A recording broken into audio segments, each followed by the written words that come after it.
welcome to GoneDrivin. For this week's video, I have my hands on the 2022 GMC Sierra Denali Ultimate, which happens to be one of the most expensive pickup trucks you can buy on the market. Today, we're going to be seeing if that price tag is worth it. If you're new to the channel, we do car reviews here, so if you want to see me do more car reviews and feature cooler cars, make sure you subscribe to the channel. Now, just as everyone was getting familiar with the Denali brand by GMC, GM decides to put out the Ultimate Denali, which basically means that it is a class or a trim above the regular Denali. So basically, GM thought that, hey, Denali is not enough. Let's make an ultimate version of it. And that's basically what we have for the Sierra as well as the Yukon. Now, the regular Sierra Denali costs about $65,000, and then this one here costs around $81,000 plus options. The one that I drove for this week, this exact spec, costs about $95,000, which is also the most expensive VA vehicle I've driven. So thank you to all the subscribers for liking and enjoying the video. But today, we're going to be seeing the $95,000 price tag is worth it or not. Now, from the front, one of the biggest things that you get as part of the Denali Ultimate feature is this grille here. They call it a Vader grille, which is basically finished in a black aluminum or black chrome. So the regular Denali would just come in a regular chrome, but they deleted that for the Ultimate and they basically blacked it out, as well as the logo here. So usually this would be finished in red, but it's actually finished in black, which looks really, really cool. And then just for the facelift of the actual Sierra, we've got new LED headlights, as well as a couple other changes, but for the most part, this looks very, very menacing. It basically remains the same as previous years. Now, under the hood of the Sierra Denali Ultimate, we've got a 6.2 liter V8 engine that produces 420 horsepower, which is ample for this beast. Now, GM does claim there is a dynamic fuel management system as well for the engine. However, it's not the greatest. I'll be honest with you, the fuel economy on this is quite rough. And the two options that you have for the Sierra Denali Ultimate is a diesel option as well as a 6.2 liter V8 that we had this week, and that's really it. I obviously know there's an electric version of the Sierra Denali coming out very soon, but for now we get the V8, which sounds really nice actually. And I do have a story to tell about the 6.2 liter V8's fuel economy, and this is just one example or one scenario. So basically, I did a trip down to Niagara Falls, which is a city very close to where I live. It's about an hour drive or 100 kilometers each way, so 200 kilometers in total or 2-hour road trip. I filled up $50 exact worth of gas in this truck, and then when I came back from Niagara Falls, I had the exact same amount of gas left over. So essentially, I burned $25 worth of gas per hour on just some highway driving. Obviously, that's just one scenario, so don't take much out of it. But I just want to let you guys know that that's what happened. It was kind of interesting to see. Now, from the side of the Sierra Denali, it basically remains the same as the previous model years, so nothing really changes from that side of things. But with the Ultimate, there are a couple of hidden goodies or hidden treats that you have with the Sierra Denali. So the first thing is this Ultimate badge here to remind other drivers as well as the owner that you are driving Ultimate, not just a regular Denali. And also, as part of the Ultimate trim, you get these gloss black 22-inch aluminum wheels.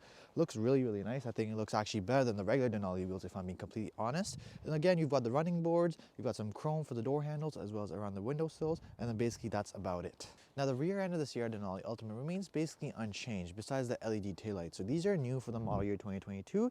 They changed them a little bit, but that's about it. And then also, as part of the Ultimate trim, again, the logo is blacked out or finished in this black chrome finish. So the regular Denali would just have it red, but this one is actually black, which is really cool to see.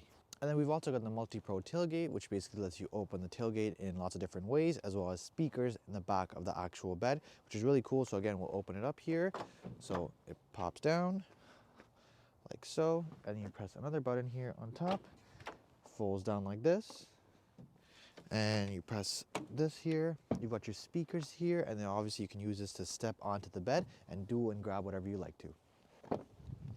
Alright, so looking at the rear seats of the Sierra Denali Ultimate, again, it's very spacious. This cab is actually really, really nice, very comfortable. So I'm going to step in here and just show you guys how much space there is. Again, I'm sitting at about 5'7", 5'8", and there's lots of space here for me, as well as headroom. With this nice micro suede material here for the roof liner, which looks really nice, and then this nice red burgundy seats, and then we've got heated seats for the rear passengers, as well as USB-C and USB port, and that's really about it.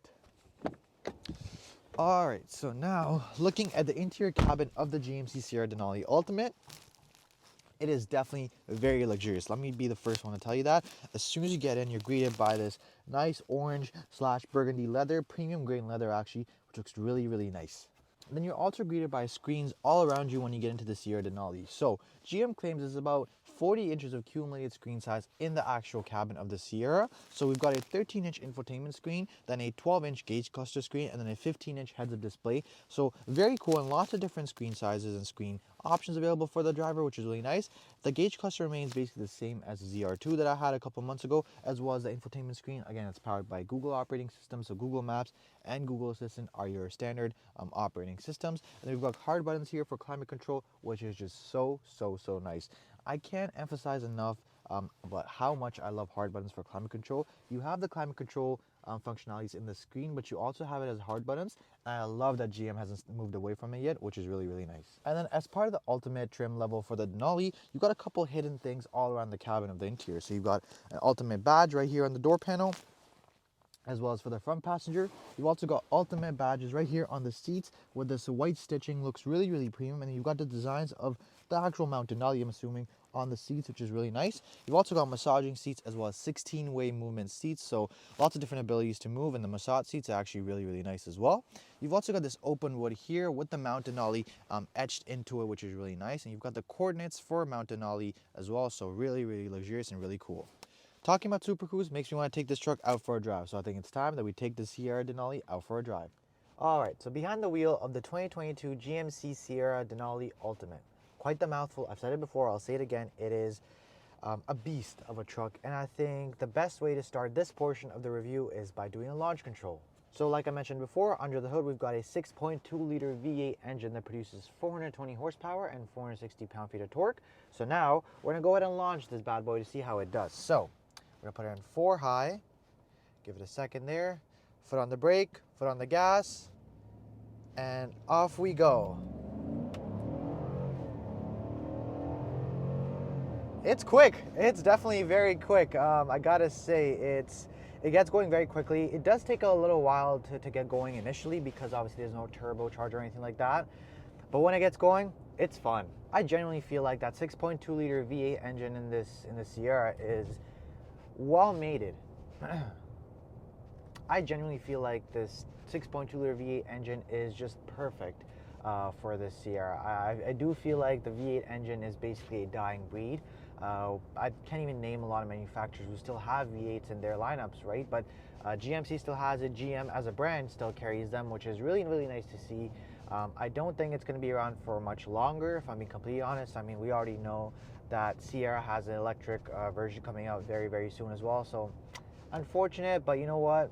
What we do is we make the most of a V8 engine like that, the one that we have here, and I think it's phenomenal. So if you really want to get one, I recommend getting it either for this year or for 2023. I think they're still going to carry it because after that, who knows what's going to happen.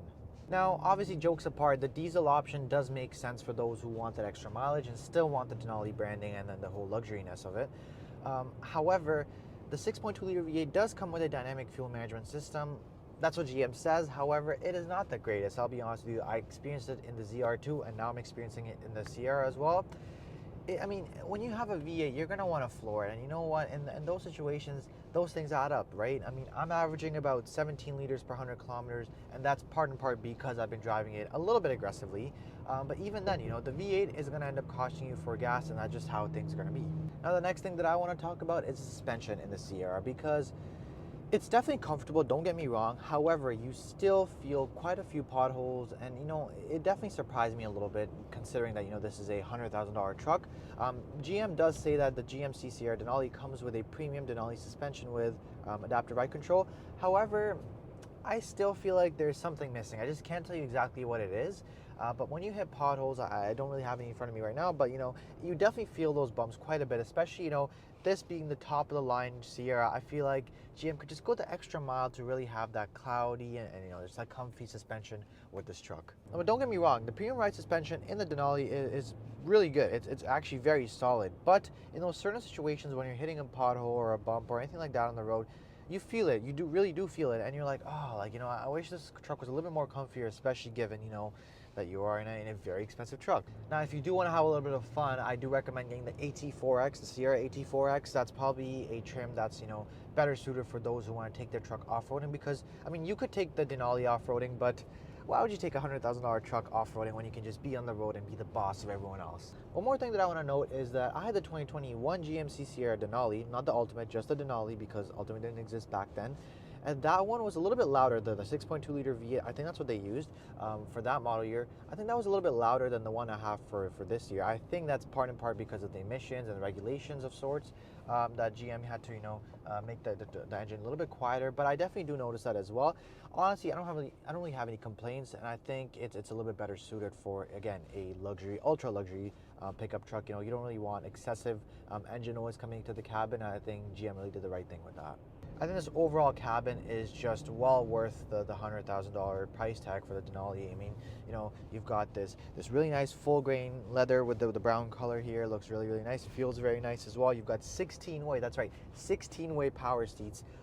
That's a lot of different movements for a single chair for the front and the passenger. You've also got massage seats. I mean, that's really, really nice as well. Trust me, combined with the SUPERCRUISE, that's right, this truck has a SUPERCRUISE, which we'll see in a moment. The massage seats are just so nice. You could almost fall asleep. I didn't say that, but what? And of course, GM did not forget about adding hard buttons to the climate control, which just is phenomenal. I really, really cannot emphasize the importance of having hard buttons for climate controls. You have the option to have it on the screen, but you also have hard buttons for, to control all your climate control things. And that's so important. And I think, a lot of manufacturers are kind of leaving that behind, especially BMW. Please stop doing it, because these hard buttons are so important, especially from a distracted point of view. It's so necessary to have these buttons here. One thing that I want to address for the climate control, one thing I do want to address are the massage seats. So they're really nice, don't get me wrong. However, to turn them on, I don't know why GM did this, but GM basically hit it with a little touch of a button here on the side of the seat. So that's the only way you can turn on the massage seat. So it's nowhere on this little climate control here, nowhere on the screen, unless you obviously turn it on, then a screen prompt comes up. But that's really the only way. Why, GM? Why can't we just have like a button somewhere by the climate control or on the screen itself to turn on the massage seats? I think that would be a little more convenient for a lot of drivers, but it is the way it is. All right, so now I want to showcase a feature that I was genuinely very excited to try out, because I've never done it before, I've never tried it before, and I just hear people talking about it, and that is the SUPERCRUISE feature that GM's unveiled rather recently. Obviously the Cadillac Escalades have it, but now the GMCs also get just the Denali and the Denali Ultimate. To my knowledge, I don't think any of the Silverados get it just yet, but I do want to show you guys how it works because it is quite cool. SUPERCRUISE is GM's version of a autopilot or autonomous driving system. So basically, it's meant for only highways, and GM says they've mapped a lot of major highways all across North America. It's unfortunate that it only works in highways, but maybe in the future they'll bring it out to cities as well.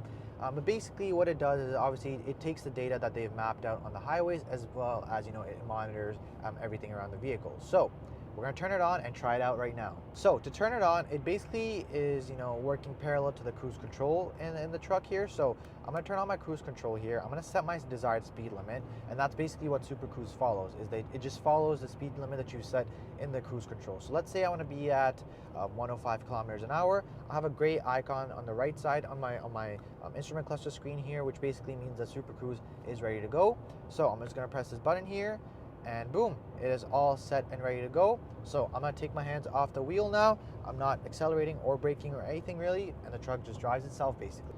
I was obviously very nervous at first to try this feature out, but having to try it out a couple times now during my loan of this vehicle, it actually is very smart. You can also do lane changes with the truck. So I'm going to show that to you guys right now as well. So you just put your turning signal on, and we'll do an automatic lane change when it's safe to do so. So again, as you can see, I did not make the lane change, the truck did it itself. So it's really cool to see that it can do that as well. And again, I mean, in terms of the safety features, again, in terms of like the actual, risks behind it, you obviously have to still be paying attention. And the way it works is that there's a camera right over here in front of me. And it basically, monitors the eyes of the driver to make sure that they're paying attention. I do believe that there is a 3-strike system, so basically 3 warning system before the car comes to a complete stop. So, it obviously has those plans in place in case the driver becomes unresponsive and stuff like that. But I mean, the camera itself is very attentive and very good. I mean, I tried it a couple times where I looked away just on purpose, and it does flash at me, gets a little mad at me, but it works really well. So SUPERCRUISE, definitely one of the best things I've tried. Is it better than But is SUPERCRUISE better than a Tesla autopilot system? It's hard for me to really say because I haven't had a chance to live with the Tesla autopilot, but I mean the SUPERCRUISE feature is definitely quite top tier. I mean, compared to any other manufacturers or any other trucks really, I don't think SUPERCRUISE can be really beaten. So here are my final thoughts on the GMC Sierra Denali Ultimate. Definitely the price tag is a huge thing. I mean, it's definitely very steep. I think it's one of the most expensive luxury trucks you can buy in the market. But it does come with a lot of value. I generally feel like it's worth it if you really do feel like you need a truck and you want the luxury side of things. It's very comfortable.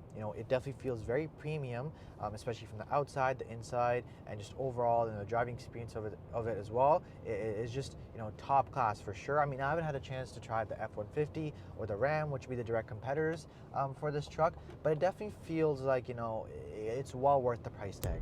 And with that, my review on the 2022 GMC Sierra Denali Ultimate comes to an end. Let me know in the comments below if you think a $100,000 price tag for this truck is worth it. And with that, I'll see you guys next time with a brand new video. Take care.